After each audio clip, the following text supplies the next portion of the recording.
जय हिंद दोस्तों। 29 अक्टूबर 2024 के करंट अफेयर्स का पहला और इम्पोर्टेंट क्वेश्चन है, इमर्जिंग एशिया कप 2024 का खिताब किसने जीता है? आंसर हो जाएगा इसका अफगानिस्तान। तो जो इमर्जिंग एशिया कप है यह क्रिकेट से रिलेटेड है, तो इसका 2024 का टाइटल जीता है अफगानिस्तान ने। इमर्जिंग एशिया कप 2024 का आयोजन ओमान में किया गया था, तो इसका विनर रहा है अफगानिस्तान ए, यानी अफगानिस्तान ए की टीम ने यह खिताब अपने नाम किया है। तो पहली बार अफगानिस्तान की टीम ने कोई भी बड़ा टूर्नामेंट जीता है, इस बात को भी आप याद रखिएगा। उप विजेता कौन रहा है? श्रीलंका ए। प्लेयर ऑफ द सीरीज कौन रहे हैं? अफगानिस्तान के सैदिकुल्लाह अटल। और इस टूर्नामेंट में किन टीमों ने हिस्सा लिया था? तो अफगानिस्तान, बांग्लादेश, हांगकांग, श्रीलंका, भारत, ओमान, पाकिस्तान और संयुक्त अरब अमीरात। दोस्तों भारत की जो टीम थी वो जो भारत की टीम थी वह सेमीफाइनल तक पहुंची थी। सेमीफाइनल में अफगानिस्तान की टीम से हार गई थी, इसलिए वो फाइनल नहीं पहुंच सकी थी। 2023 का विनर कौन था? पाकिस्तान। भारत ने इमर्जिंग एशिया कप का खिताब कब जीता था? 2013 में। दोस्तों क्रिकेट की बात हुई है तो इससे रिलेटेड कुछ इंपॉर्टेंट करंट अफेयर्स डिस्कस करते हैं। तो अभी हाल ही में महिला T20 क्रिकेट विश्व कप 2024 का आयोजन UAE में किया गया था। उसको न्यूजीलैंड ने जीता है साउथ अफ्रीका को हरा करके। ईरानी ट्रॉफी जो कि क्रिकेट से रिलेटेड है, तो 2024-25 का टाइटल जीता था मुंबई ने। दलीप ट्रॉफी 2024 का टाइटल जीता है इंडिया ए की टीम ने। विजय हजारे ट्रॉफी 2023-24 का विजेता कौन रहा है? हरियाणा। सैयद मुश्ताक अली ट्रॉफी 2023-24 का विजेता रहा है पंजाब। दोस्तों महिला क्रिकेट एशिया कप 2024 किसने जीता है? श्रीलंका ने भारत को हरा करके। और ये जो महिला क्रिकेट एशिया कप 2024 है ये श्रीलंका में ही आयोजित किया गया था। T20 क्रिकेट विश्व कप 2024 की बात करें तो ये वेस्ट इंडीज और अमेरिका में आयोजित किया गया था। इसको भारत ने जीता था साउथ अफ्रीका को हरा करके। अंडर 19 क्रिकेट विश्व कप 2024 की बात करें तो इसको ऑस्ट्रेलिया ने जीता था भारत को हरा करके। और महिला प्रीमियर लीग यानी WPL 2024 का टाइटल जीता था रॉयल चैलेंजर्स बेंगलोर की टीम ने। और इसकी कप्तान कौन थी? स्मृति मंधाना। IPL यानी इंडियन प्रीमियर लीग 2024 का खिताब किसने जीता था? कोलकाता नाइट राइडर ने। और दोस्तों कोलकाता नाइट राइडर के जो कप्तान थे वो कौन थे? श्रेयस अय्यर। रणजी ट्रॉफी 2023-24 का विनर कौन रहा है? मुंबई। तो ये सारी इंफॉर्मेशन आप नोट कर ले। आप इस पूरे लेक्चर को बहुत ही ध्यान से लास्ट तक देखिएगा। लास्ट में आपसे क्वेश्चन पूछा जाएगा जिसका आंसर आपको कमेंट बॉक्स में बताना है। अगर आप चैनल पर पहली बार आए हैं तो चैनल को सब्सक्राइब कर लें, बेल आइकन भी दबा लें जिससे आपको समय पर सबसे पहले नोटिफिकेशन मिल सकेगा। सितंबर 2024 के मंथली करंट अफेयर्स की ई-बुक को प्राप्त करने के लिए आप स्टडी करके ऐप को इंस्टॉल कर लें। उसका लिंक डिस्क्रिप्शन बॉक्स में दिया गया है, तो वहां पर आपको ये ई-बुक हिंदी और इंग्लिश दोनों मीडियम में मिल जाएगी। इसके अलावा दोस्तों अन्य मंथ की भी आपको वहां पर ई-बुक मिल जाएगी। अगला क्वेश्चन डिस्कस करते हैं, टाटा एयरक्राफ्ट कॉम्प्लेक्स का उद्घाटन कहाँ किया गया है? तो इसका आंसर हो जाएगा वडोदरा में। तो गुजरात के वडोदरा में टाटा एयरक्राफ्ट कॉम्प्लेक्स का उद्घाटन किया गया है। इसका उद्घाटन किसने किया है इस बात को भी आप जरूर नोट करिएगा, क्योंकि इसका उद्घाटन PM मोदी के साथ साथ स्पेन के जो प्राइम मिनिस्टर थे पेड्रो सांचेज उनके द्वारा किया गया है। दोस्तों ये जो टाटा एयरक्राफ्ट कॉम्प्लेक्स बनाया गया है यहाँ पर Tata advance system limited company के द्वारा 40 C295 एयरक्राफ्ट बनाए जाएंगे। यानी कि ये जो C295 नामक विमान है इसका निर्माण किया जाएगा इस कंपनी में या इस फैक्ट्री में। C295 एयरक्राफ्ट को लेकर के भारत और स्पेन की Airbus defence and space company के बीच में 2021 में समझौता हुआ था। तो ये जो Airbus defence and space company है ये स्पेन की कंपनी है, इसलिए उद्घाटन स्पेन के प्राइम मिनिस्टर ने किया है, तो इसको आप जरूर याद रखिएगा। दोस्तों भारत और Airbus defence and space company के बीच में 56 एयरक्राफ्ट को लेकर के समझौता हुआ था, जिसमें से ये कहा गया था कि 16 एयरक्राफ्ट स्पेन में बनाए जाएंगे और 40 भारत में बनाए जाएंगे। ठीक है, तो 16 आएंगे स्पेन से और 40 भारत में ही बनाए जाएंगे। नेक्स्ट क्वेश्चन है, युवा आपदा मित्र योजना के तहत कितने वॉलेंटियर्स को प्रशिक्षित किया जाएगा? आंसर हो जाएगा इसका 2 लाख से अधिक। तो सबसे पहले आप ये जान लें कि ये जो युवा आपदा मित्र योजना है यह किस प्रकार की योजना है। तो यह योजना मई 2016 में केंद्र सरकार के द्वारा शुरू की गई थी। इस योजना में युवाओं को आपदा के समय लोगों की मदद करने के लिए ट्रेनिंग दी जाती है। तो दोस्तों, इस योजना में ऐसे युवा तैयार किए जाते हैं जो आपदा के समय मदद कर सके, डिजास्टर के समय मदद कर सके। देखिए, यहाँ पर केंद्र सरकार की एक योजना की बात हुई है, तो केंद्र सरकार की कुछ प्रमुख योजनाएं डिस्कस करते हैं कि कौन सी योजना कब शुरू की गई है। तो टेली मानस योजना की बात करें तो इसकी शुरुआत की गई थी 10 अक्टूबर 2022 को। Mission life PM Modi ji के द्वारा केवड़िया गुजरात से शुरू किया गया था 20 अक्टूबर 2022 से। और डिजिटल शक्ति 4.0 योजना शुरू की गई थी राष्ट्रीय महिला आयोग के द्वारा 16 नवंबर 2022 से। अमृत भारत स्टेशन योजना रेल मंत्रालय के द्वारा शुरू की गई थी 27 दिसंबर 2022 से। प्रधानमंत्री गरीब कल्याण अन्न योजना 11 जनवरी 2023 को शुरू की गई थी। आरोग्य मैत्री योजना 13 जनवरी 2023 को शुरू हुई थी। जल जन अभियान की शुरुआत 16 फरवरी 2023 को हुई थी। 75/25 पहल, जो कि स्वास्थ्य मंत्रालय की पहल थी, इसको शुरू किया गया था 17 मई 2023 को। और अमृत धरोहर योजना 5 जून 2023 को शुरू की गई थी। इसके अलावा विवाद से विश्वास 2.0 योजना वित्त मंत्रालय के द्वारा 2 अगस्त 2023 को शुरू की गई है। मेरा बिल मेरा अधिकार योजना वित्त मंत्रालय के द्वारा 1 सितंबर 2023 को शुरू की गई है। पीएम विश्वकर्मा योजना 17 सितंबर 2023 को पीएम मोदी जी के जन्म दिवस पर शुरू की गई थी। पीएम सूर्य घर मुफ्त बिजली योजना की शुरुआत 13 फरवरी 2024 को हुई है। प्रधानमंत्री आवास योजना शहरी 2.0 की शुरुआत हुई है अभी हाल ही में 2024 में। धरती आबा जनजातीय ग्राम उत्कर्ष अभियान की शुरुआत 2 अक्टूबर 2024 को हजारीबाग झारखंड से की गई है। अगला क्वेश्चन है, पीएम मोदी ने किस राज्य में भुज नलिया रेलवे लाइन की गेज रूपांतरण परियोजना को राष्ट्र को समर्पित किया है? आंसर हो जाएगा इसका गुजरात। तो अभी हाल ही में प्राइम मिनिस्टर मोदी जी के द्वारा गुजरात के अमरेली में भुज नलिया रेल लाइन की गेज रूपांतरण परियोजना को राष्ट्र को समर्पित किया है। यह जो परियोजना थी यह 101.4 किलोमीटर लंबी रेल लाइन परियोजना थी और इस पर 1100 करोड़ रुपए की लागत आई हुई है। दोस्तों, इस पूरे प्रोजेक्ट का सबसे बड़ा लाभ मिलने वाला है गुजरात के कच्छ डिस्ट्रिक्ट को, क्योंकि ये जो रेलवे लाइन परियोजना है यह कच्छ डिस्ट्रिक्ट से निकलेगी, तो यहाँ का सामाजिक और आर्थिक डेवलपमेंट होगा। दोस्तों, रेलवे से रिलेटेड कुछ इंपॉर्टेंट करंट अफेयर्स डिस्कस कर लेते हैं। तो अभी हाल ही में वंदे मेट्रो ट्रेन का नाम बदल दिया गया है, अब उसे नमो भारत रैपिड रेल के नाम से जाना जाता है। 16 सितंबर 2024 को भारत की पहली नमो भारत रैपिड रेल गुजरात के भुज से अहमदाबाद के बीच में चली है। ये काफ़ी इंपॉर्टेंट क्वेश्चन हो सकता है आपके एग्जाम की दृष्टि से। सतीश कुमार अभी हाल ही में रेलवे बोर्ड के नए अध्यक्ष बनाए गए हैं। दोस्तों, दुनिया का सबसे ऊंचा रेलवे पुल कौन है? चिनाब रेलवे पुल, जो कि 359 मीटर ऊंचा है और यह जम्मू कश्मीर के रामबन जिले के संगलदान और रियासी के बीच बना हुआ है। उत्तर प्रदेश के फुर्सतगंज रेलवे स्टेशन का नया नाम हो गया है तपेश्वर नाथ धाम रेलवे स्टेशन।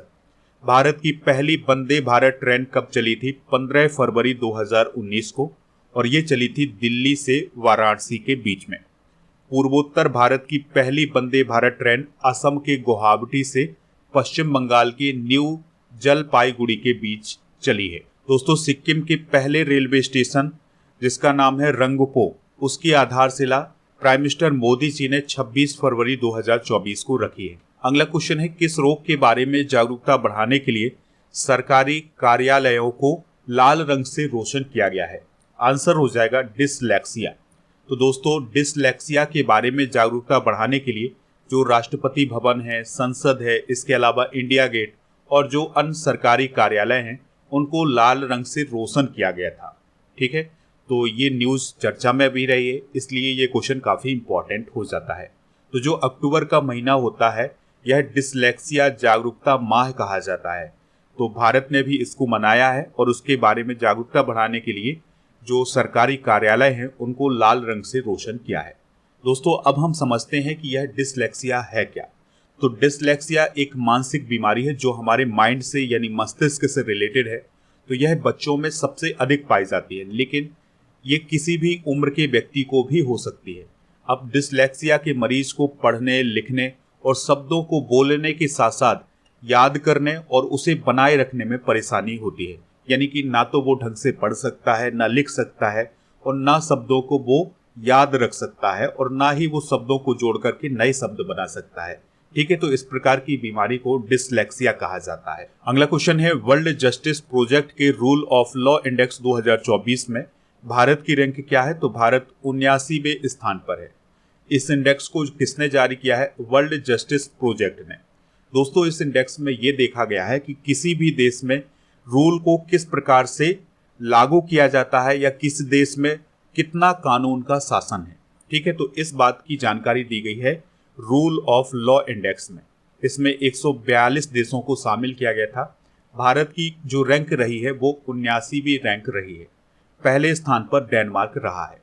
दोस्तों, इस इंडेक्स में ये देखा गया है कि किस देश में कितना कम भ्रष्टाचार है और कितनी खुली सरकार है और मौलिक अधिकार कितने प्रदान किए गए हैं नागरिकों को, इसके अलावा कितने प्रतिबंध हैं। तो इन सभी पर ध्यान देते हुए ये इंडेक्स जारी किया गया है। अगर हम वर्ल्ड जस्टिस प्रोजेक्ट की बात करें तो यह कानून के शासन को आगे बढ़ाने के लिए काम करने वाला एक ऑर्गेनाइजेशन है जिसका हेडक्वार्टर है वाशिंगटन डीसी में।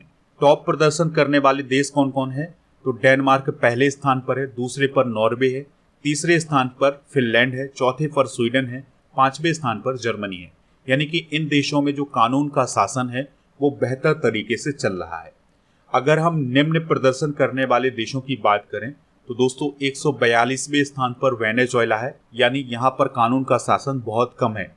141वें स्थान पर कंबोडिया है, 140वें स्थान पर अफगानिस्तान है, 139वें स्थान पर हैती है और 138वें स्थान पर म्यांमार है।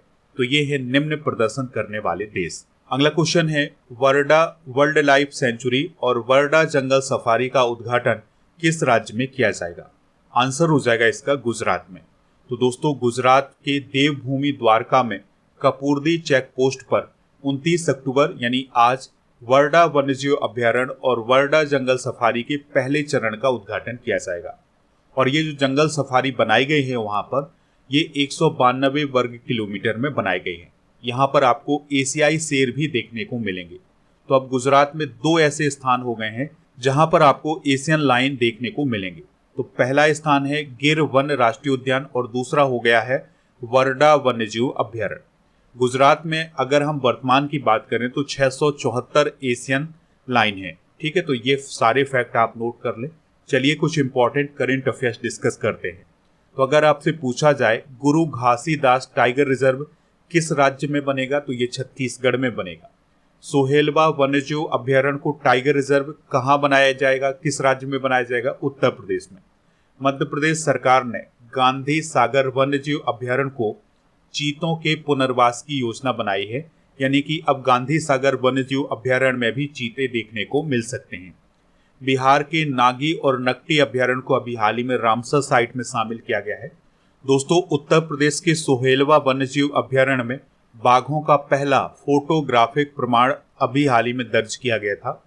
इरोद में तमिलनाडु का 18वां वन्यजीव अभ्यारण्य खोला गया है। दोस्तों, भारत का पहला डुगोंग या समुद्री गाय संरक्षण अभ्यारण्य तमिलनाडु राज्य में स्थापित किया गया है। तो ये सारी इंफॉर्मेशन आप नोट कर लें। बढ़ते हैं अगले क्वेश्चन की तरफ। तो क्वेश्चन क्या है, भारत ने अंडर 23 विश्व कुश्ती चैंपियनशिप 2024 में कितने मेडल जीते हैं? तो इंडिया ने 9 मेडल जीते हैं। तो 9 मेडल में एक गोल्ड मेडल है, एक सिल्वर मेडल है और 7 ब्रॉन्ज मेडल है।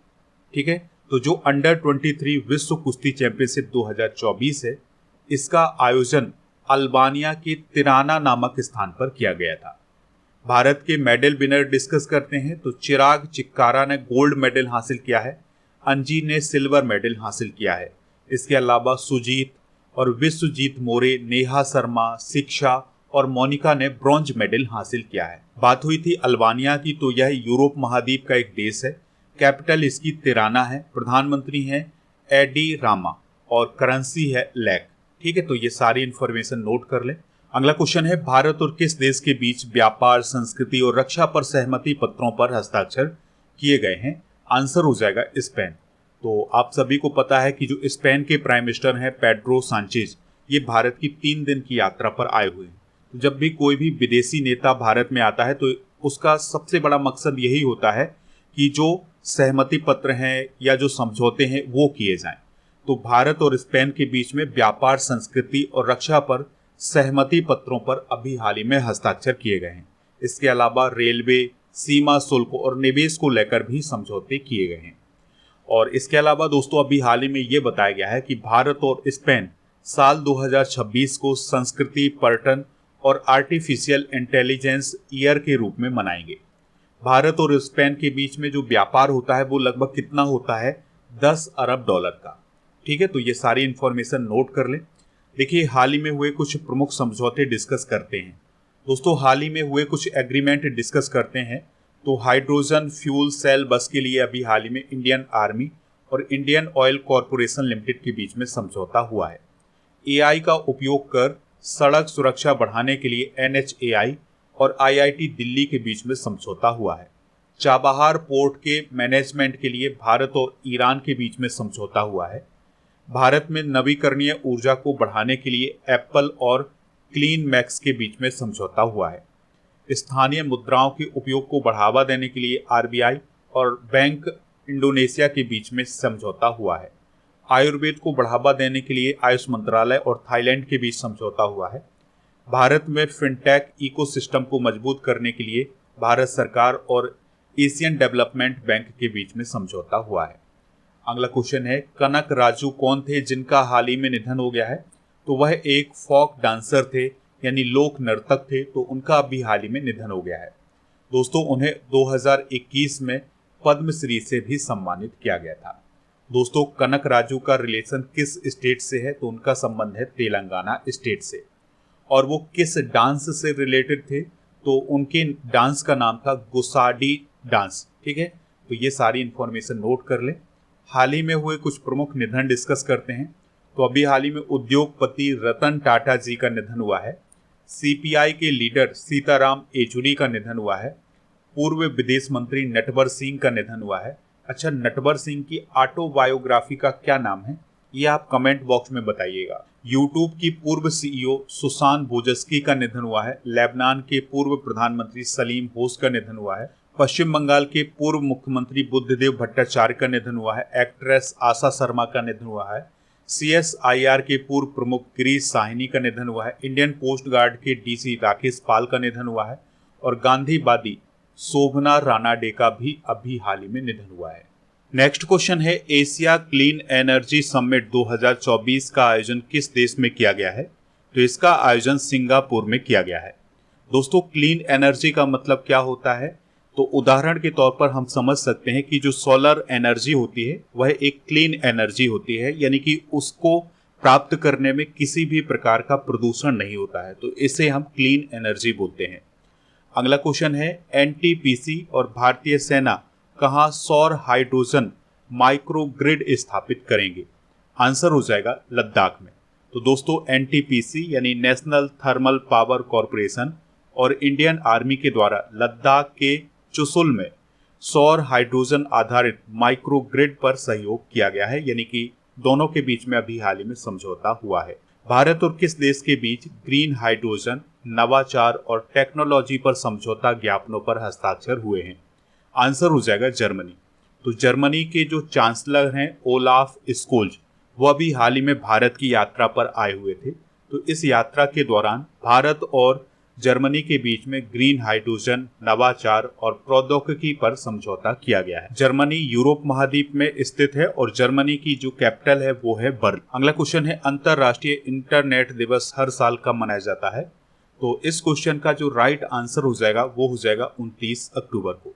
29 अक्टूबर को अंतरराष्ट्रीय देखभाल और सहायता दिवस भी मनाया जाता है।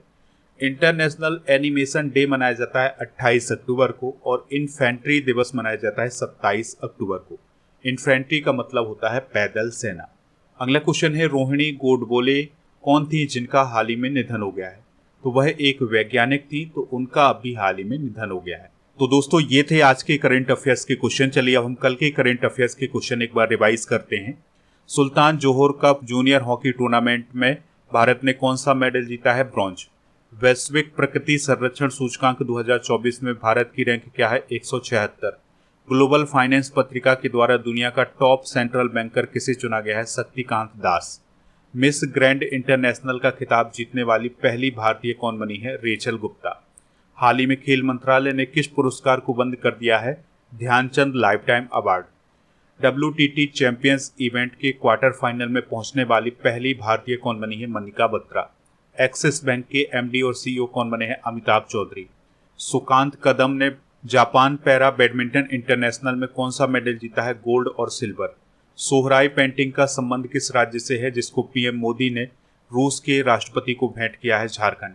पेड्रो सांचेज किस देश के PM है जो भारत की पहली यात्रा पर आए हैं? स्पेन। किस ग्लोबल कंपनी ने हिंदी में AI मॉडल तैयार किया है? नेविदा।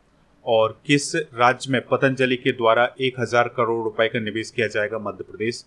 ब्रिक्स शिखर सम्मेलन 2025 किस देश में होगा? ब्राजील।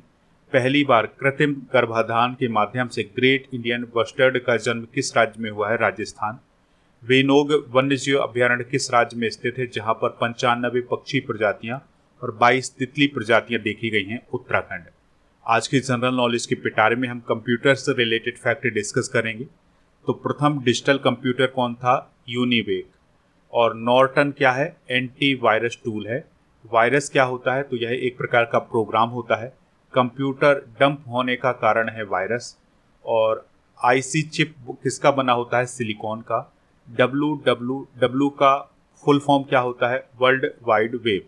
और WWW का आविष्कार कब हुआ था? 1989-90 में। और भारत की सिलिकॉन वैली कहाँ स्थित है? बेंगलोर में। WWW क्या है? तो यह एक इंटरनेट सर्विस है। जॉन नेपियर ने लघु गणक का आविष्कार कब किया था? 1614 में। दोस्तों कुछ और इम्पोर्टेंट करंट अफेयर्स को रिवाइज करते हैं। तो भारत की जन औषधि पहल से जुड़ने वाला पहला देश कौन है? मॉरिशस। शून्य भेदभाव दिवस कब मनाया जाता है? 1 मार्च। इसरो के नए लॉन्च कॉम्प्लेक्स को किस राज्य में स्थापित किया जाएगा? तमिलनाडु। अंतर्राष्ट्रीय बौद्धिक संपदा सूचकांक 2024 में भारत की रैंक क्या है? 42।